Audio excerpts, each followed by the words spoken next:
জমে উঠেছে ধারাবাহিক ৭ পাকে বাঁধা। শুরুর থেকেই দর্শকদের কাছে ভীষণ জনপ্রিয়তা পেতে শুরু করেছে শাওন আর শুভর এই নতুন জুটি।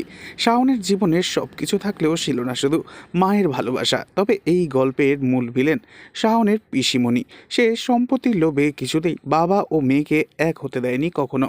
তার পছন্দ মতো একজন ছেলেকে চক্রবর্তী বাড়িতে সে প্রবেশ করায় আর তাকে বলে, খুব শীঘ্রই তোমাকে শাওনকে নিজের হাতের মুঠোয় করে ফেলতে হবে। কারণ শাওনের বাবা অর্থাৎ বিডুর স্ত্রী নন্দিতা যখন এই বাড়ি ছেড়ে চলে যায়, তখন ওর সমস্ত সম্পত্তি শাওনের নামে করে দিয়ে যায়। আর সম্পত্তির জন্য মা আর মেয়েকে আলাদা করে দিয়েছি আমি। আর জন্মের পর থেকে মেয়েকে কখনোই বাবার কাছাকাছি আসতে পর্যন্ত দিইনি। ঠিক তখনই শাওন চলে আসে আর ওদের কথা শুনতে পেয়ে যায়।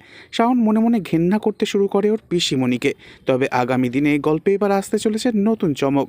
দেখতে পাওয়া যাবে শাওনের মাকে, শাস্তি পাবে পিসিমণি। আর তবে সেটা দেবে শাওন আর শুভ দুজনে মিলে। তাই আপনারা কারা কারা চান শাওনকে বিয়েটা এবার করে নিক শুভ, অবশ্যই কমেন্ট করে জানাবেন। আর নেক্সট আপডেটের জন্য সাবস্ক্রাইব করতে ভুলবেন না যেন। ধন্যবাদ।